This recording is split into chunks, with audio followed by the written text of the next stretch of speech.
ಎಲ್ಲರಿಗೂ ನಮಸ್ಕಾರ ವೀಕ್ಷಕರೇ.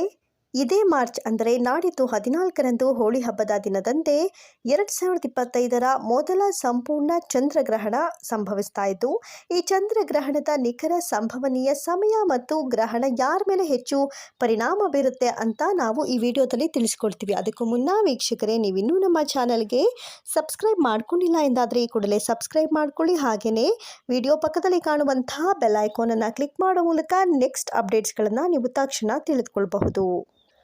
ಇನ್ನು ಈ ಚಂದ್ರಗ್ರಹಣದಿಂದ ಯಾರಿಗೆ ಶುಭ ಯಾರಿಗೆ ಅಶುಭ ಫಲ ಇದೆ ಅಂತ ಗ್ರಹಣದ ವೇಳೆಯಲ್ಲಿ ವಿಶೇಷವಾಗಿ ಇರುವಂತಹ ಮಹಿಳೆಯರು ಏನೆಲ್ಲ ಎಚ್ಚರಿಕೆಯನ್ನು ಕ್ರಮಗಳನ್ನು ವಹಿಸಬೇಕು, ಅಂದರೆ ಗರ್ಭಿಣಿ ಮಹಿಳೆಯರು ಕೂಡ ಹೆಚ್ಚು ಕ್ರಮವನ್ನು ವಹಿಸಬೇಕು, ಆ ಎಲ್ಲ ವಿಚಾರಗಳನ್ನು ಈ ವಿಡಿಯೋದಲ್ಲಿ ನಾವು ತಿಳಿಸ್ಕೊಡ್ತೀವಿ. ಮಕ್ಕಳು ಚಂದ್ರಗ್ರಹಣವನ್ನು ಬರಿಗಣ್ಣಿನಿಂದ ವೀಕ್ಷಿಸಬಹುದಾ? ಈ 2025ರ ಗ್ರಹಣದ ಕಂಪ್ಲೀಟ್ ಕುರಿತು ಈ ವಿಡಿಯೋದಲ್ಲಿ ನಾವು ನಿಮಗೆ ತಿಳಿಸಿಕೊಡ್ತೀವಿ. ನೀವು ಕೂಡ ಗ್ರಹಣ ಹಾಗೂ ದೇವರನ್ನ ನಂಬೋದಾದರೆ ಈ ವಿಡಿಯೋಗೆ ಈಗಲೇ ಒಂದು ಲೈಕ್ ಮಾಡಿ.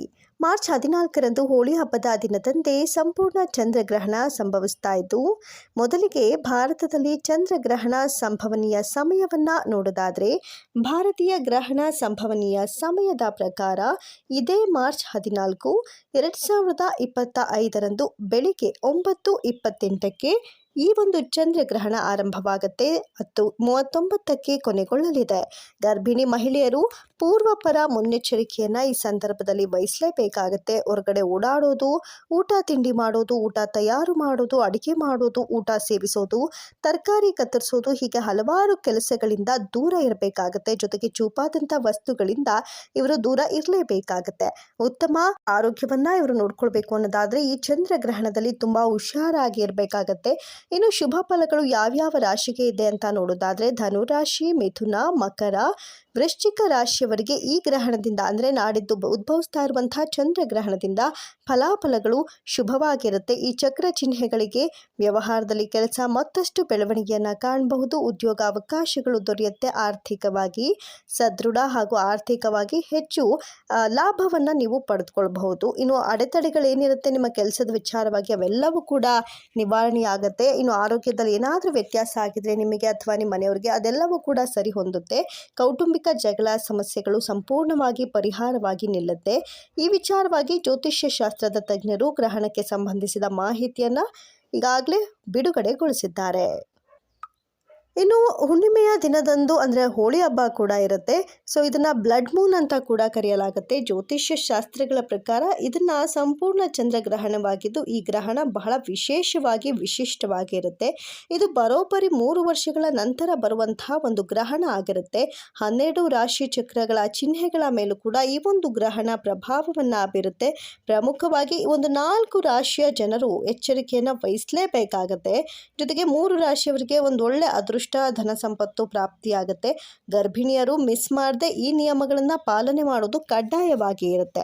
ಮೊದಲಿಗೆ 2022ರಲ್ಲಿ ಆಕಾಶದಲ್ಲಿ ಕೆಂಪು ನೆರಳಿನಲ್ಲಿ ಚಂದ್ರ ಕಾಣಿಸ್ಕೊಳ್ತಾನೆ. ಇದು ಸಂಭವಿಸಿತು. ಇದನ್ನು ಹುಣ್ಣಿಮೆ ಚಂದ್ರ ಭೂಮಿ ಮತ್ತು ಸೂರ್ಯ ಸರಿ ಹೊಂದಿದಾಗ ಖಗೋಳ ವಿದ್ಯಮಾನದಿಂದಾಗಿ ಇದು ಸಂಭವಿಸುತ್ತೆ. ಈ ಸಮಯದಲ್ಲಿ ಈ ಸಂದರ್ಭದಲ್ಲಿ ಚಂದ್ರ ಬಣ್ಣವನ್ನು ಬದಲಾಯಿಸ್ಕೊಳ್ತಾನೆ. ಈ ಒಂದು ಭೂಮಿಯ ನೆರಳಿನಲ್ಲಿ ಚಂದ್ರ ಚಲಾಯಿಸ್ತಾನೆ. ಇದನ್ನು ಬ್ಲಡ್ ಮೂನ್ ಅಂತ ಕರೆಯಲಾಗುತ್ತೆ. ಜೊತೆಗೆ 2019ರ ಮೊದಲ ಚಂದ್ರಗ್ರಹಣ ಮಾರ್ಚ್ 14ರಂದು ಬೆಳಗ್ಗೆ 9:29ರಿಂದ 3:29ರವರೆಗೆ ಸಂಭವಿಸಿತ್ತು. ಈ ವರ್ಷದ ಮೊದಲ ಚಂದ್ರಗ್ರಹಣ ಭಾರತದಲ್ಲಿ ಬೆಳಗ್ಗೆ ಕೂಡ ಸಂಭವಿಸ್ತಾ ಇದೆ. ಈ ಕಾರಣಕ್ಕಾಗಿ ಚಂದ್ರಗ್ರಹಣ ಭಾರತದಲ್ಲಿ ಗೋಚರಿಸ್ತಾ ಇಲ್ಲ ಅಥವಾ ಗ್ರಹಣದ ಈ ಒಂದು ಸೂತಕಾವಧಿ ಏನಿರುತ್ತೆ ಅದು ಮಾನ್ಯವಾಗಿ ಇರುವುದಿಲ್ಲ. ಈ ವರ್ಷ ಅಂದರೆ ಈಗ 2025ರ ಮೊದಲ ಚಂದ್ರಗ್ರಹಣ ಉತ್ತರ ಮತ್ತು ದಕ್ಷಿಣ ಅಮೆರಿಕಾ, ಯುರೋಪ್, ಆರ್ಕ್ಟಿಕ್ ಮಹಾಸಾಗರ, ಆಸ್ಟ್ರೇಲಿಯಾ, ಆಫ್ರಿಕಾ, ಅಟ್ಲಾಂಟಿಕ್, ಪೂರ್ವ ಏಷ್ಯಾ ಮತ್ತು ಅಂಟಾರ್ಟಿಕಾದಲ್ಲಿ ಸ್ಪಷ್ಟವಾಗಿ ಅಂದರೆ ಕ್ಲಿಯರ್ ಆಗಿ ಅಲ್ಲಿ ಮಾತ್ರ ಗೋಚರಿಸುತ್ತೆ. ಇದನ್ನು ಸೂತಕ ಅವಧಿ ಅಂತ ಹೇಳಲಾಗುತ್ತೆ. ವಯಸ್ಸಾದ ಮತ್ತು ಅನಾರೋಗ್ಯ ಪೀಡಿತರನ್ನು ಬಿಟ್ಟು ಆಹಾರ ಇತ್ಯಾದಿಗಳನ್ನು ತಿನ್ನೋದನ್ನು ಅವರತ್ರ ತಪ್ಪಿಸ್ಬೇಕು. ಅವ್ರಿಗೆ ಅದು ತುಂಬ ಎಫೆಕ್ಟ್ ಆಗಿಬಿಡುತ್ತೆ. ಜೊತೆಗೆ ಪ್ರೆಗ್ನೆನ್ಸಿಗಳೇನಿರ್ತಾರೆ ಅವರು ಹಣ್ಣು ತರಕಾರಿಗಳನ್ನು ಕತ್ತರಿಸೋದಾಗಲಿ, ಚೂಪಾದ ವಸ್ತುಗಳನ್ನೆಲ್ಲ ಬಳಸೋದಾಗಲಿ ಅದನ್ನ ಮಾಡೋಕ್ಕೆ ಹೋಗಬಾರ್ದು. ಅದು ತುಂಬಾ ಎಫೆಕ್ಟಿವ್. ಜೊತೆಗೆ ದೇವರನ್ನು ಪೂಜಿಸೋದು ಕೂಡ ಮಾಡೋಕ್ಕೆ ಹೋಗಬಾರ್ದು. ದೇವರನ್ನ ಕೂಡ ನಾವು ಈ ಗ್ರಹಣ ಮುಗಿದ ಮೇಲೆ ಮಡಿ ಮಾಡ್ಕೊಳ್ಳೋದಿರುತ್ತೆ. ಸೊ ಹಾಗಾಗಿ ಮಾಡಬಾರ್ದು. ಇನ್ನು ಮಾರ್ಚ್ ತಿಂಗಳಲ್ಲಿ ಚಂದ್ರಗ್ರಹಣ ಸಂಭವಿಸ್ತಾ ಇದೆ. ಮುಂದಿನ ಅಮಾವಾಸ್ಯೆಯಲ್ಲೇ ಯುಗಾದಿ ಕೂಡ ಇರುತ್ತೆ. ಸೊ ತುಂಬಾ ಕೇರ್ಫುಲ್ಲಾಗಿ ಈ ಒಂದು ಗ್ರಹಣವನ್ನು ನಾವೆಲ್ಲ ಫೇಸ್ ಮಾಡಬೇಕಾಗತ್ತೆ. ಜೊತೆಗೆ ಈ ಒಂದು ಸಮಯನ ಅಶುಭ ಅಂತ ಪರಿಗಣಿಸುತ್ತೆ. ಇಂಥ ದಿನದಲ್ಲಿ ಯಾವುದೇ ಪುಣ್ಯ ಕಾರ್ಯ ಆಗಲಿ, ಪೂಜಾ ಪುನಸ್ಕಾರಗಳಾಗಲಿ ನಾವು ಮಾಡಬಾರ್ದು. 9 ಗಂಟೆಗಳ ಮೊದಲು ಈ ಒಂದು ಚಂದ್ರಗ್ರಹಣ ಪ್ರಾರಂಭವಾಗ್ತಾ ಇದೆ. ಗ್ರಹಣ ಮುಗಿದ ನಂತರ ಸೂತಕ ಅವಧಿ ಕೊನೆಗೊಳ್ಳುತ್ತೆ. ಆ ನಂತರದಲ್ಲಿ ಬೇಕಿದ್ರೆ ನೀವು ಪೂಜೆ ಪುನಸ್ಕಾರ ಮಾಡ್ಕೊಳ್ಬೋದು. ಇನ್ನು ಮಹಿಳೆಯರು ಏನು ಮಾಡಬೇಕು, ಏನು ಮಾಡಬಾರ್ದು ಅಂತ ನೋಡೋದಾದರೆ, ಈಗಾಗಲೇ ಈ ವಿಚಾರವಾಗಿ ಬಹಳಷ್ಟು ಬಾರಿ ನಾವು ವಿಡಿಯೋದಲ್ಲಿ ತಿಳಿಸ್ಕೊಟ್ಟಿರ್ತೀವಿ. ಹುಣ್ಣಿಮೆ ಅಂದರೆ ಚಂದ್ರಗ್ರಹಣ ಸಂಭವಿಸುತ್ತೆ. ಈ ಬಾರಿ ಹುಣ್ಣಿಮೆ ಮಾರ್ಚ್ 14ರಂದು ಬಂದಿದ್ದು, ಈ ದಿನ ಚಂದ್ರಗ್ರಹಣ ಸಂಭವಿಸ್ತಾ ಇದೆ. ಮಾರ್ಚ್ 14ರಂದು ಚಂದ್ರಗ್ರಹಣ ಬೆಳಿಗ್ಗೆ 9:29ಕ್ಕೆ ಪ್ರಾರಂಭ ಆಗ್ತಾ ಇದೆ. ಅದೇ ಸಮಯದಲ್ಲಿ ಮಧ್ಯಾಹ್ನ 3:39ಕ್ಕೆ ಅಂದರೆ 3:29ಕ್ಕೆ ಇದು ಕೊನೆಗೊಳ್ತಾ ಇದೆ. ಆದರೆ ಈ ಚಂದ್ರಗ್ರಹಣ ಭಾರತದಲ್ಲಿ ಗೋಚರಿಸಿದಲ್ಲ. ಅಂಥ ಪರಿಸ್ಥಿತಿಯಲ್ಲಿ ಚಂದ್ರಗ್ರಹಣದ ಸೂತಕ ಅವಧಿಯು ಭಾರತದಲ್ಲಿ ಮಾನ್ಯವಾಗಿ ಇರೋದಿಲ್ಲ. ಇನ್ನು ಒಂದಷ್ಟು ನಕ್ಷತ್ರಗಳಲ್ಲಿ ಈ ಒಂದು ಗ್ರಹಣ ಸಂಭವಿಸಲಿದೆ. 3 ರಾಶಿ ಚಕ್ರಗಳಿಗೆ ಸಮಸ್ಯೆಗಳನ್ನು ಉಂಟು ಮಾಡುತ್ತೆ ಅಂತ ಭವಿಷ್ಯವನ್ನು ನುಡಿಯಲಾಗಿದೆ. ಅದರಲ್ಲಿ ಮೊದಲನೆಯದಾಗಿ ಮೇಷರಾಶಿಯವರಿಗೆ ಭಾರಿ ನೆಗೆಟಿವ್ ಆಗಿರುತ್ತೆ. ಸೊ ಹಾಗಾಗಿ ಅವರು ತುಂಬಾ ಕೇರ್ಫುಲ್ಲಾಗಿ ಇರಬೇಕಾಗತ್ತೆ. ಎರಡನೆಯದಾಗಿ ಮಿಥುನ ರಾಶಿಯವರು ಕೂಡ ಬಹಳಷ್ಟು ಕೇರ್ಫುಲ್ಲಾಗಿ ಇರಬೇಕಾಗತ್ತೆ.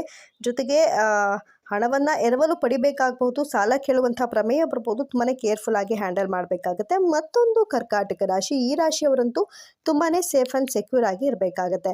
ನಿಮ್ಮ ಜಾತಕದಲ್ಲಿ ಸೂರ್ಯದೇವರು ಸಂಚಾರ ಮಾಡಲಿದ್ದಾನೆ. ಆದ್ದರಿಂದ ಈ ಸಮಯದಲ್ಲಿ ನೀವು ಆದಾಯವು ಮಹತ್ತರವಾಗಿ ಹೆಚ್ಚಾಗಬಹುದು. ಯಾವುದೇ ವ್ಯವಹಾರ ಮಾಡಬೇಕಾದ್ರೂ ಹುಷಾರಾಗಿ ಮಾಡಿ. ಒಟ್ಟಾರೆ ಹೇಳೋದಾದರೆ ಈ ಗ್ರಹಣ ಒಂದಷ್ಟು ಜನರಿಗೆ ಎಷ್ಟು ಸೇಫ್ ಆ್ಯಂಡ್ ಸೆಕ್ಯೂರೋ, ಮತ್ತೊಂದಷ್ಟು ಜನರಿಗೆ ತುಂಬಾ ಖರಾಬಾಗಿರುತ್ತೆ. ಸೊ ಹುಷಾರಾಗಿ ಈ ಒಂದು ಗ್ರಹಣವನ್ನು ನೀವು ಫೇಸ್ ಮಾಡಬೇಕಾಗತ್ತೆ. ಧನ್ಯವಾದಗಳು.